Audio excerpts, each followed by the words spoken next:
Hi, this is Bill Joyce, and I'm the broker at Charter Home in Sacramento and a blogger at survivingtheamericandream.org. While I'm an advocate for home ownership in general, I've seen the kind of pain and suffering a poor home choice can have on a family's finances, marriage, health, and overall happiness. I believe the oversold and underdefined image of dream home encourages people to spend far too much money for the wrong kinds of things. Buying a house doesn't get you the life you imagine or the time to live it any more than joining a gym will make you fit. It takes discipline and effort to create the things you dream of. You can't simply buy them.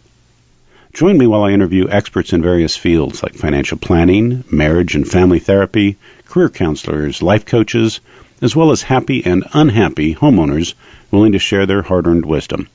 Today I'm speaking with Matthew Miglin, a business owner, financial advisor, a licensed clinical pastoral counselor, about his experiences both personally and advising others on their home purchase, impact on their marriage, budgets, finances, and living within your means.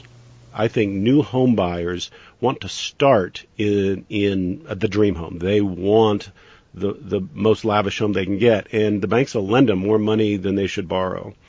Yeah, no, you're right, and it's always bothered me when I teach on the financial side or I'm helping people. Their most important decision of their life, or the biggest debt that most people will ever hold in their whole life, they take very lightly, or I'd say they take it lightly. They don't take it with getting proper counsel and looking at it, properly, how they can set themselves up for the next 30 years so that they're not, putting themselves in a debt that's going to take up the majority of their income. So what would you, in terms of proper counsel, who should a home buyer, young family, be looking to for advice? They're really, other than talking to a financial advisor or financial planner who probably may offer that advice in most cases, not all cases, because they don't have any financial incentive involved in having somebody buy a more expensive house. So they would probably be closer to, to help people make that better decision or show them what they can properly afford, because generally most financial planners want people to invest a certain amount of their money every month to put away for retirement. So they're gonna get them a little bit wiser in what their monthly spendings are or what their mortgage is going to be. So when I was a financial advisor, that was one of the things when you put together a plan for somebody, is how much their mortgage is per month or how much they could afford per month, so that you could identify how much they could save per month. And so those are probably the closest that you're going to get with someone who's going to help them with that, other than some of the few online gurus who are talking about that, like Dave Ramsey or Susie Orman. Sometimes they're helpful in making sure people count the costs. Your comment, I agree with the thought on financial planners. I would think that financial planners would be the best equipped to help someone understand the finances, the budgeting involved, and the financial implications in a broader sense as it relates to their monthly budget, as it relates to retirement planning and wealth building, so they'd have a better sense of it. However, financial planners, many of them are compensated based on product sales as opposed to pure advice. So somebody that works as an investment advisor may not they may not get any money. There's no incentive to spend several hours helping someone figure out a budget so they can save for a house in a few years.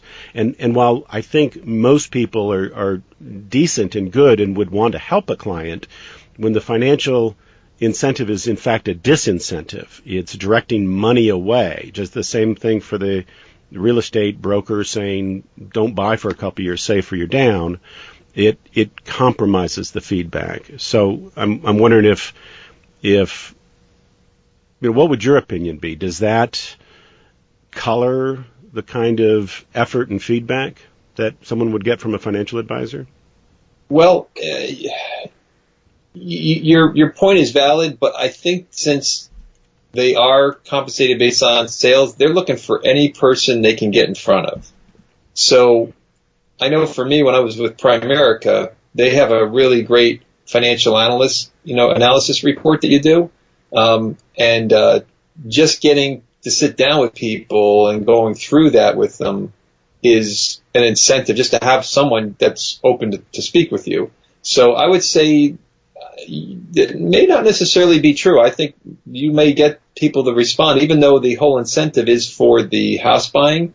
Well, while you're considering buying a house, have you thought about these other, concerns, other issues that you may have? Are you planning to start a family? Are you, and so it's an open door for a financial person to be able to, if not at the moment, in the near future, they could possibly benefit from a sale from that connection because they spent the time with them. Helping them make a budget to save for a down payment on a house. Yeah, because part of the budget is always making sure they put in there for a lot for something for savings or retirement. And there's also more popular these days, but still not a majority. But there's more and more of this what they call assets under management, where now it's not a case of a commission as much as it is a fee that you pay the financial advisor to look over your finances and then make recommendations for the monies to where to go. And it's now not a commission structure. It's more of a fee-based structure. So right. That could be a better fit, although not everybody probably could afford sometimes the consultation. But that so there is some options there. But the assets under management are typically in traditional investments. So income property wouldn't be considered an asset under management, or would it? Not necessarily with a financial planner, because they don't have direct benefit or control of that. So it could be part of the portfolio of the clients they're helping, but not directly with the assets under management. No. Okay. I also see a connection with relationships, marriage and family relationships as it relates to a home purchase. And part of that is the finances, because of the pressure that a marriage gets put under when there's financial strain. And so this decision to purchase a home, to borrow a large sum of money and to purchase a home, will have impact on a couple's relationship with one another. Have you seen examples of that? Is that something? Oh, absolutely. Well, Ed Cole wrote a book, probably 30 years ago or whatever, called Communication, Sex, and Money. And because he found out that the three things that affected a marriage the most was communication, sex, and money. And so the money part is absolutely a huge part of affecting the relationships, affecting the stress in the marriage. Generally because the women tend to be want to be on the secure side, because that overextending themselves with buying a house or buying way more than they should, certainly has a huge impact on the relationship and on the stress of that. And so absolutely, I would agree 100% and definitely see it. I'm a licensed counselor, so I see that financial is always, it's probably more than the sex, and probably even somewhat the communication. I'd say the money probably is one of the biggest things that tears marriages apart. Do you find that couples, when they come to make a decision like this, that they have different understandings or attitudes about money? Oh, between the two of them? Yes. Yeah, oh, absolutely. I would say probably 95% of the time they have two totally different opposing views on money, and usually not very much agreement when it comes to the amount to spend, or whether it be on a house or something else. Definitely a big differentiation there. There's usually one who's more conservative and one who's more liberal. And when it comes to the house, there's you got the one who's the dreamer and what they want, their dream house. They want the look and that feel, which is most of the time the wife. And then you got the other person, which most of the time the husband, who's the practical side. This is, we can live with less, or we can start with a fixer-upper, or we can start, something that's not going to cost so much. So absolutely, there's definitely a huge gap there most of the time. One of them's compromising generally when they settle on a house or what they're going to spend. It's then somebody's compromising. It's very rare to not have that. When you say somebody, you mean one party more than the other is compromising. Correct. And Correct. Does that have any long-term impact? Oh, it can, especially if money gets, doesn't get any looser or it starts to get tighter, when economy changes or one of them loses their job. Oh yeah, see, I told you so. We shouldn't have got this house or we shouldn't have had that big of a mortgage, so you definitely get that. It's interesting. When I was a mortgage, rep for a short time, I worked for, Mortgage IT. They were out of New York City and they had pretty much, we had a plethora of banks that we could, utilize, for mortgages or, and some individual ones. So we had a great variety that a lot of mortgage companies didn't have. And I remember at that time, this is a long time ago, but they had products that we could have people spend 50% of their income on the mortgage. 50%. I mean, totally outrageous to think about somebody 50% of their income being spent on. Now, imagine people going into that, kind of situation. The stress on the marriage and their home life and finances is just outrageous. But they had those products. 50% of their income could go toward it. It's staggering. And I think for a lot of people, when they go to the bank and the bank says, we can lend you this, they're thinking that there's someone behind the scenes figuring out what's a reasonable amount for them, as opposed to what's the bank willing to do. Yeah. And that just really isn't the case. They've got products that can get you in far deeper than you should. Do you have any sense of what someone should borrow? What would be, as a percent of income, what do you think would be for if you were to advise a young family, what percent of their income should go to mortgage? It's hard to nail that as exact percentage for this reason that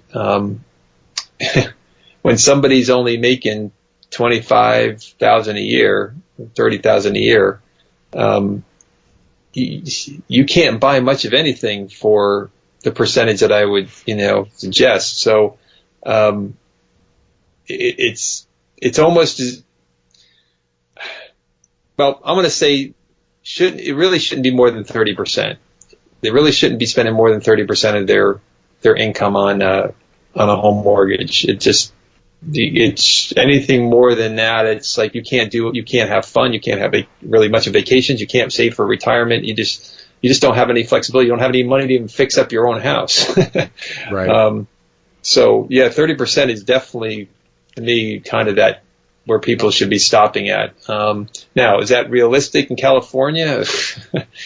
I mean, for most people's income there, that's tough. It really limits a lot of people, but it comes back to the way we used to be is like, you don't buy a house until you have enough money large enough down payment, or you buy below your means, we get this thing, people are always buying at their means or buying within their means. They're not buying below their means.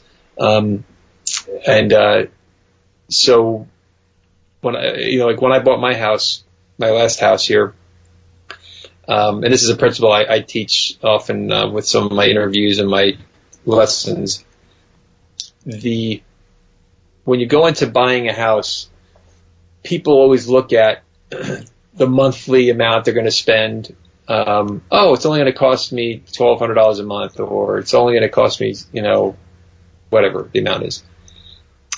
And they've gotten caught in this monthly view as opposed to saying, okay, you're buying a $250,000 house. What's the house worth? Should be appraising around $250,000 unless you happen to be buying something with a little equity in it.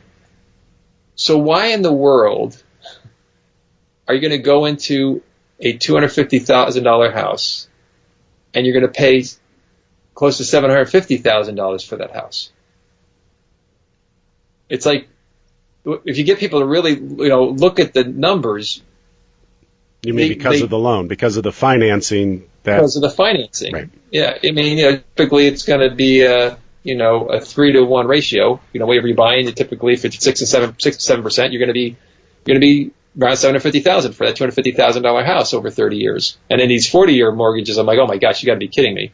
And so, yeah, the reality is if you can get people to really look at, and this is my wife and I, my point was we were buying this house, or we were looking for this house, I kept saying, okay, are we willing to, this $400,000 house we were looking at, are we willing to spend $1.2 million for this house? And she's like, no way. Okay, are we willing to spend, $300,000 for this? That's going to cost us $900,000. No. So in reality, when we started really looking, we said, okay, we're going to put down as much, we want to get something what we can afford. So we found a foreclosure, $125,000, made an offer to the bank for $92,000. They came back with a counteroffer of $112,000, and because they dropped the listing price, they were smart. They dropped the listing price to the new counteroffer. We're like, oh crap, we're going to now have competition because it's going to hit the MLS with the new listing, new price, and it's going to be worth. You know what? Let's just take the counteroffer. So we took the counteroffer because I was going to get them down to close to 100. Yeah, but then they would have gotten multiple offers and driven it back exactly. up. They were clever in how they handled that. They were very smart how they did that. So that's why we took the counteroffer. Yes, why you could, right. So now, it was a house that was a little 800 square foot house on a nice piece of property, needed work, needed updating. So we paid cash for the house. We paid cash for the house. Not everybody can do that, but paid cash for the house, and then no, I'm sorry. No, we did get a mortgage. We did, that's right. We got a mortgage and we used the cash to renovate the house. So I added a second story. We actually made it a 2,800 square foot house out of an 800 square foot house. But we basically took a mortgage for $112,000 and we put all the rest of our cash into renovating it and making it worth, 3 times what it was. But the whole point leading up to that was, okay, we could have bought something that was already finished that didn't need to be fixed up. It saved a lot of time and effort. We could have just taken a mortgage, we qualified for a $450,000 house. We could have easily gotten, but we said, you know what? We can afford that. We know that's what we, are told we qualify for, but is that what we want to do? And so it came down to those decisions, as well as we ended up going an hour north of where we had planned to buy, because we also saw the taxes. We paid half the taxes where we ended up moving than where we were, because we said taxes never go down. Matter of fact, if anything, they go up, and they never disappear even if your mortgage is paid for. So we did a twofold thing. We not only looked at the taxes and moved an hour farther north than we were living at the moment because of the taxes, and also because the market hadn't quite exploded like it had in the rest of New Jersey at that point, so we were able to buy that house at a more reasonable price. So between the two, we actually got something with a lot more equity in it than it had. We had a smaller mortgage that we were able to pay off, and my belief was I wanted to pay either double payments or extra payments of some sort every month on the mortgage from day one, so that we could pay it off at a time. And so we ended up having something that allowed us to pay it off even sooner. But basically, we were on track to pay it off within 15 years. We ended up paying it off a little sooner, but we were on track to do that. And that's why I teach people. I say, listen, buy a house that is way below your means, pay for it very quickly, faster than the 30 years. Like we had an option of getting a 15-year mortgage, and we didn't get a 15-year mortgage because I know it would save money, but I also said, gee, what if we lost our job? What if we had just something financial that came up, or something where it was a struggle? I wanted to have the buffer. So instead of getting a 15-year mortgage, which would have been less interest, and I got paid off sooner, we did it ourselves by taking a 30-year mortgage with the flexibility that if we needed that buffer per month, we had it, but we also made extra payments, so we had the same benefits of So as if we pay. You took that 30-year mortgage, so you had the option of paying the smaller monthly payment, but with the intention of paying it off in 15 years and paid extra every month. You consistently paid extra on it to pay it off. Correct. Especially from day one, because we know most of the amortization, you got a tiny bit of big principal paid off in the beginning, so we were putting on as much as we could those first 3 years because we knew that's where we paid down. You know, it's funny, you get the people that I hear all the time, you know, oh, we just refinanced, so we cut our monthly payments down. Refinanced? You just Do you realize what you did? 6 years to that loan, or yeah, and you're paying all that interest all over again. It's like, it's so amazing, the lie and the deception about the refinancing. Yeah, you saved your monthly payments, but now you just added, they're looking at the monthly. People get caught in this monthly, and they got to stop looking at the monthly. They need to look at the whole big picture. How much is this going to cost you? And that's where I see a lot of people making big financial mistakes. So. You mentioned living within your means a few times, and that's an expression that gets used quite a bit. How do you really know what your means are? There is so much that is discretionary in a budget where it's a matter of choosing priorities. And what are those priorities? I would think when someone is in that mode of finding their home, where they're going to raise their children, where they are going to have holidays, and where they're going to live their life, it becomes seemingly a very big priority. And I think that may sway what's considered within their means. And in someone's mind, it's very easy to allocate. We have this monthly income of $5,000 a month, and we have to divvy it up. And what portion should go to this? And there's more discretion in there. Do you have any suggestions on how a couple making this decision could explore that conversation to understand what within their means, based on what matters to them, might be? Well, everybody's across the board, and how they look at that it's very different. Well, the first thing they have to do is they have to start tracking what their expenses are. It doesn't take long for somebody to do this. I mean, they only got to really track it for 30 days, and they can pretty much round it off for 12 months. But they need to track where every dollar goes. Even the dollar they pull out of their pocket for a cup of coffee, they need to track all that and see where their money's going. It's interesting. If you study the wealthy, they don't have budgets. Most the wealthy don't have budgets, or don't live by budgets, but they do live by tracking every dollar.